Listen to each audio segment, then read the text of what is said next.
Let's go find something.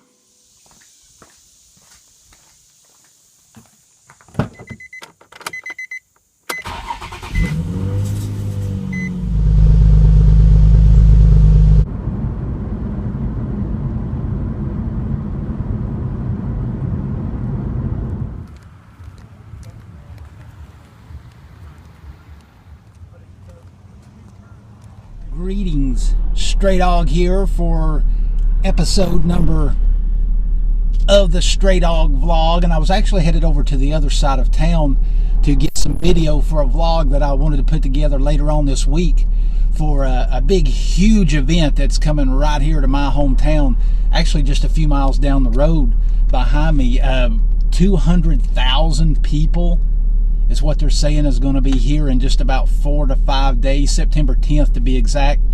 So I was going to go around town, look around, and compile some video for a future Stray Dog vlog about that. But as often happens with me, I am easily distracted. And as I was driving by, there's something sitting right over here that caught my attention. So I want to share that with you. So let's go over and take a look at it. Oh, at the first of the video, you saw that I made a trip to Best Buy to buy a new microphone for my video camera. I now have it hooked to my phone, and I'm going to try it out. I'm not a huge fan of Best Buy, but, you know, sometimes my impatience to get things done end up costing me a little more money than it should. They had what I think I needed, so I made a trip over, bought it. I now have it attached to my phone, and we'll see how that does. I hope to use it with my iPad 2 mini as we do more Stray Dog vlogs. But anyway, I am here, you are there, and together we're going to go right over here. Let's go. The reason we call this vlog number 2, I hope it's not the reason I'm thinking of. Beside the road on this beautiful Labor Day morning, just enjoying the weather. It's nice out here today. A great way to spend a Labor Day. Today's labor is the Stray Dog vlog. I've got my James Brown t-shirt on today for no other reason than because I feel good. And if you are around my age, you may remember back in the 1970s, Volkswagen had this neat vehicle. I used to see commercials for it on TV. The doors came off, the top came off. It was just the coolest thing ever. And now these days, you don't see very many of them. They're really rare. And so I'm driving today, and I see something off the side of the road, and I was like, how can that be? Because you don't hardly ever see these things. And they were known all over the world by several different things. A Safari, a Acapulco, Kurwagen. I don't know if my German's right on that or not, so don't punk me out on it. But what most of us here in America would say when we saw them was, what is that thing? Ah, yes, the Volkswagen thing. You know, as rare as these things are, I don't see many of them. I had to do a little research and look, and the research said that they were actually made from 1968 to 1983, and I'm thinking, how in the heck can that be? Because I don't hardly ever see the things anymore, and how could they make that many of them? I don't understand. Well, but the thing was, they were in the U.S. as the thing from 1973 to 74, and in 75, stricter safety regulations made this a passenger vehicle, and it said that the people inside were sitting too close to the front windshield. So that's why you don't see them much anymore. I think rust took a lot of them from what the research I did. I know back when I was looking for one, it just took so many of them that they're rare. But now this one here is pretty darn neat. And I want you to do something. As we walk around and as we look at this vehicle, I want you to formulate in your mind a price. What do you think? Because this one is for sale. I forgot to mention it. This one is for sale. So I'm not sure of the year, probably, you know, mid-70s.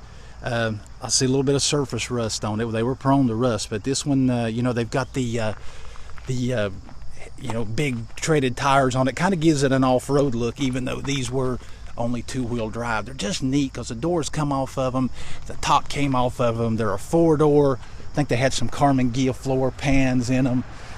some Beetle parts, all that stuff. But what I want you to do is think about, as we walk around and look at this, how much you think they want for this. Now, they're very rare. It looks like it's got Beetle taillights on it, don't it, from the here? I'm sure it's a hodgepodge, mismatch, a pollywog, whatever, to give a dog a bone, whatever, of parts that they made this thing out of. Air-cooled. It's just neat as heck. It's like a German, I think World War II German army vehicle is what they modeled these from in civilian use. You use square fenders. This one has a tow bar on the front, so hopefully it doesn't break down on you, but if it did, you could tow it or tow it behind your RV, whatever you want to do. But check this thing out, man. I'm sure it's got a lot of rust in it because it's got a lot of surface rust on it, and as you body people know, car people know, if you can see rust, there's about 3 times as much somewhere on it that you can't see.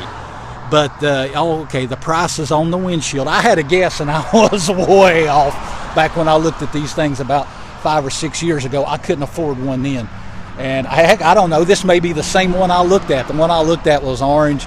I don't know how many colors that came in. I know I've seen orange and yellow ones. I've seen other colors, but I don't know what the original colors were. But formulate in your mind, calculate, equate a price.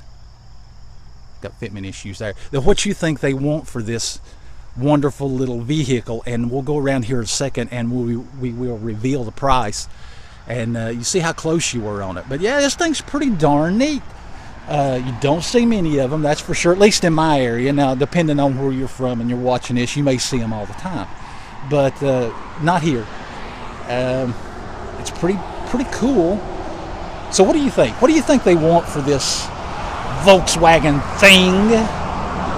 You see, that looks like it has the fasteners on the hood, like where the windshield would fold down and latch, kind of like the Jeeps did.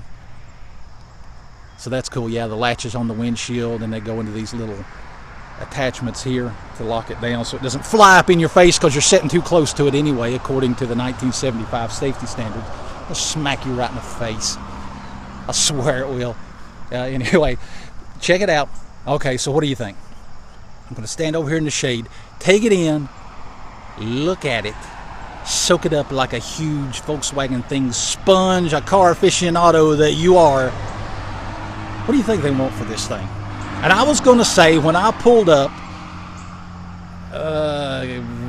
going by the price that when I looked at one 5 or 6 years ago, and I could not afford it, or I wasn't going to pay what they wanted for it, whatever.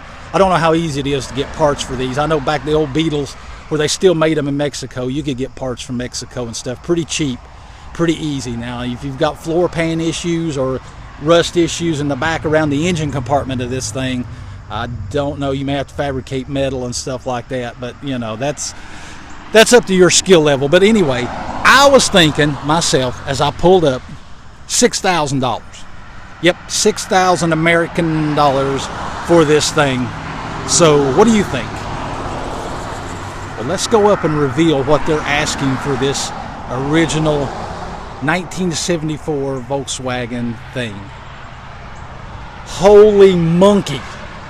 Are you kidding me? That's $15,000, people. 15,000 American dollars, not some type of foreign money that equates out to about $7.50. $15,000. It's original. Okay, I see. It's original. The paint could be original. They've tried to hide some of the issues, which is cool. You know, these things, but this is not the issue with these things as far as what you can see. It's the rust that you can't see that's the mother scratcher on these things. And back in the engine compartment, and there's a guy over here at this house looking at me like I'm some kind of weird freak with a camera, probably because I am. But I wanted to share this with you. I wanted you to check this out. I wanted to see what you think about it. I think these things are just awesome. So anyway, 15 grand, come down here, make them an offer. They might take 14.9, I don't know. But if you're interested in this thing, I can tell you where it's at. It's very close to the Bristol Motor Speedway. So come over. If you're from here, you know where I'm at. If not, if you're interested, contact me, and I'll see if we can find out what's going on with this thing. I don't know if the phone number showed up when I got close up to the thing there. It may have. But anyway, check it out. Come by. Cool. I wonder if they'd be interested in trading a slightly used vanilla gorilla for it. So that's a wrap for Stray Dog Vlog number 2. More to come as we get more things, and I see more things beside the road that just occupy my attention and distract me from driving and doing things safely, which I don't always do because I'm easily distracted. But anyway, hope you enjoyed it, and I'll see you next time.